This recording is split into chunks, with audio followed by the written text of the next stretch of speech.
What does the Hindu Sanatan Dharma actually mean? We are limiting the possibility of Sanatan Dharma by adding the word Hindu to it. Why does the supreme entity have a gender? Nobody told you Rama is a supreme entity. Whole of Ramayana unfolds because of Sita.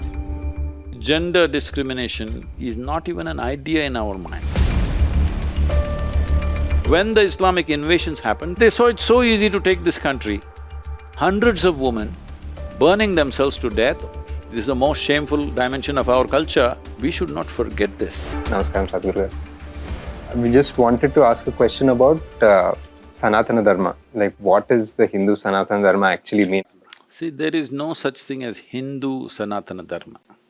It is Sanatana Dharma. Sanatana means eternal. Something that's eternal means something that's always true. So, if you had come here 100 years ago, you would be dressed differently. You wouldn't be making a cinema, maybe you would be growing mangoes in Andhra Pradesh. Where are you from? Krishna district? That's Hyderabad, sir. Hyderabad. Maybe you will be a farmer, maybe you will be something else, a fisherman or something. Same man, but you would be doing something else. If you came 1000 years ago, you would be doing something else. So what we are doing today, how you're dressed today, how you speak today, how you act today, is a generational thing, it's of the times. This keeps changing.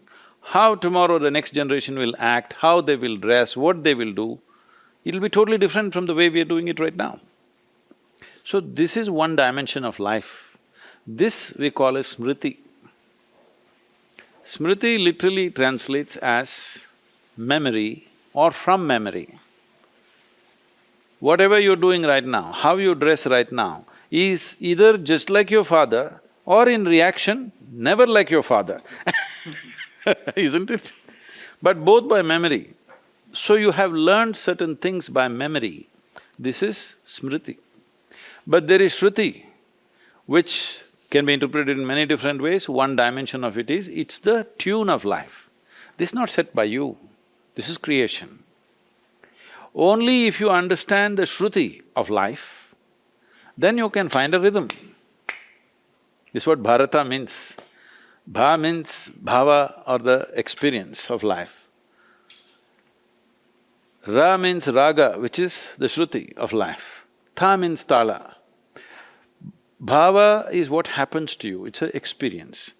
But raga is already set, the shruti is already set.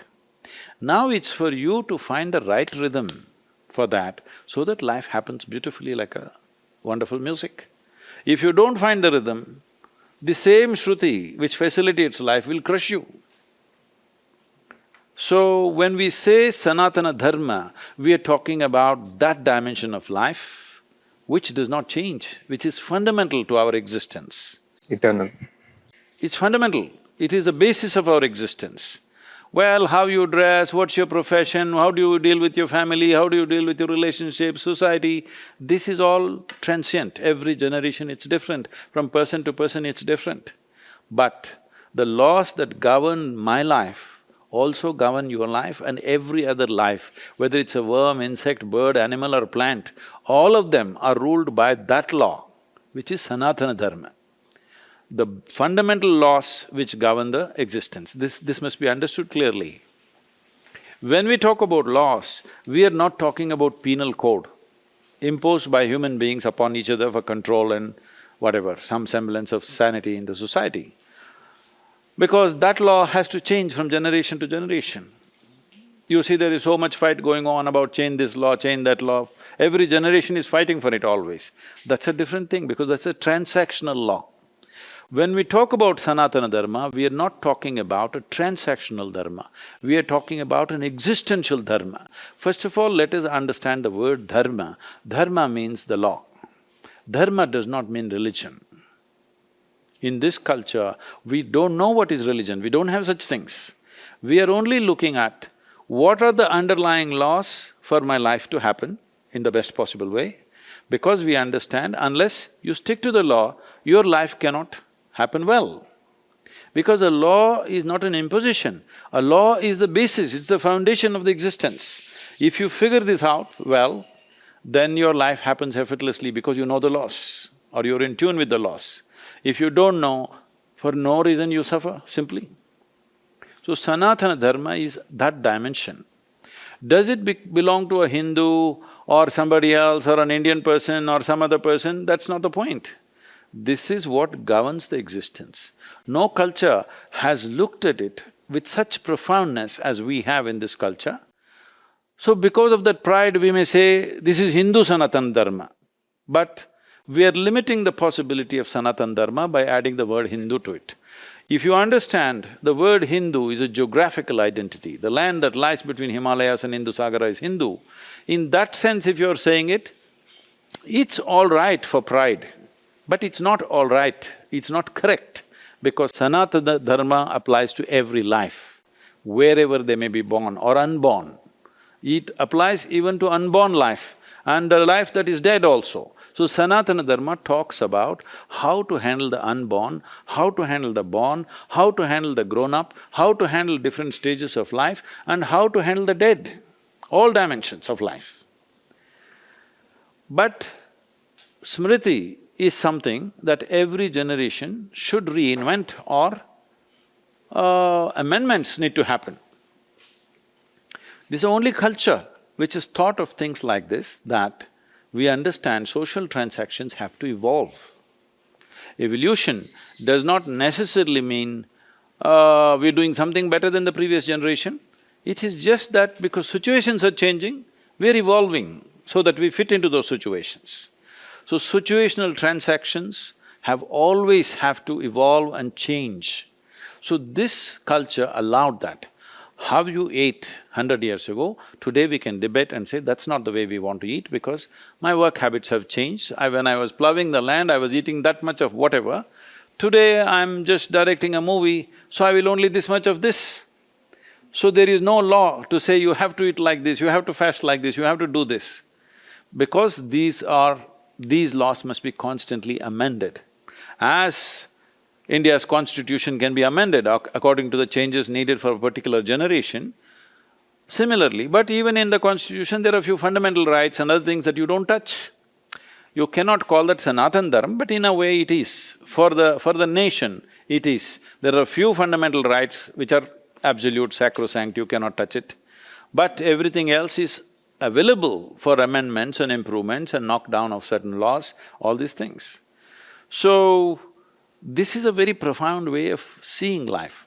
But what has happened to us is, because of over 1,000 years of invasion, and when they saw, when people who came from outside, what amazed them was, they did not come as conquerors first. They just came as bandits, few dozens or a few hundreds. They were amazed how developed and how economically strong and so much wealth, but unprotected. Their idea of a heap of gold means there would be 10 men always standing there with arms. But here, people put a heap of gold on the street and sold. Because society was so evolved, people understood what are the laws. If I steal yours, tomorrow you will steal mine and the whole society will collapse after some time. So people were so wise and evolved, when they came, this looked like a free-for-all bonanza. They could take what they want. Wealth was not protected, women were not protected, they were everywhere. They picked up what they want and exploited it in a most horrible way, most horrific way. Today we're trying to glorify those things also, unfortunately. But in a most horrific way, they did this. When the Islamic invasions happened, this happened. They did not come as invaders. They did not come as religious crusaders.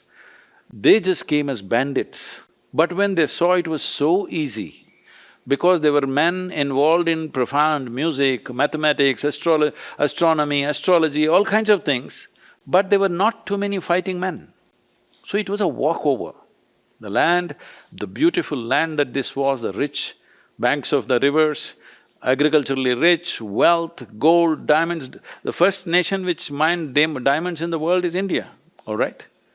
The greatest diamond in the world is still from India, it is sitting on the British crown But they saw this is like a paradise that you can take without resistance. And they took it because they were basically nomadic people, barbarian, they did their own terrible things. Even when the British came, we must understand, it is not the United Kingdom's army which came, it's East India Company which came. It's a business which came, but they saw it so easy to take this country. They became emperors over a period of time. They came only to do business. Traders. Traders came and became emperors and rulers of this nation because we had such a profound culture where people were not in that fighting mode but involved profoundly into these things, and laws were absolutely respected by everybody. So they thought the people who came from outside also was going to respect this, but they were in for a surprise. By the time they recovered, it was all over. So now where we are, wherever we are, whether you are Indian, Hindu, non-Hindu, whatever you are, Sanatana Dharma applies to everybody because these are the laws which guide the fundamental process of life. But smritis are different. Your smriti and my smriti may be different. It is different, actually. What is true in Andhra Pradesh is not true in Tamil Nadu, what is true in Tamil Nadu is not true in Kerala, so close by. What is true in this western Tamil Nadu is not true in southern Tamil Nadu. Because this is by memory. Our parents, our culture, what they did, either we are doing the same thing or in reaction we are doing an opposite thing. But this is a constantly changing process, not only from generation to generation, in our own life. Every few years our smritis are changing. From our memory we are changing, isn't it? Many aspects of our life. But Shruti doesn't change because this is not set by you, this is set by creation. So Sanatana Dharma means this, what governs your life, you must understand that. Once you understand that, you live a profound and beautiful life. So we didn't have to talk about… See, in this culture, nobody is talking about morality, commandments, what you should do, what you should not do, moral stuff, if you do this, you will go to heaven, if you do that, you will go to hell. All this is not there because we inculcated this dimension. If you are in tune with the laws, you don't need punishment, you don't need reward. If you understand the traffic law rules and you're driving accordingly, you don't need a policeman, isn't it? So this was a culture without a policeman, for which we paid the price in some way, unfortunately.